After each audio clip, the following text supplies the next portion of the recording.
আল কোরআনে আল্লাহ সুবহানাহু ওয়া তাআলা কিন্তু বলেছিলেন যে ইন্নাল্লাহা ইউহিব্বুত তাওয়াবিনা ওয়া ইউহিব্বুল মুতাতাহহিরিন, যে নিশ্চয়ই আল্লাহ সুবহানাহু ওয়া তাআলা যারা তওবা করে এই মানুষগুলোকে আল্লাহ সুবহানাহু ওয়া তাআলা কিন্তু পছন্দ করেন।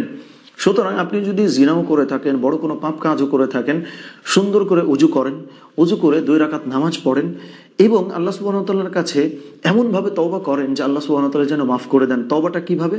তওবার খুব গুরুত্বপূর্ণ পদ্ধতি, যেটা আমরা আসলে জানিই না।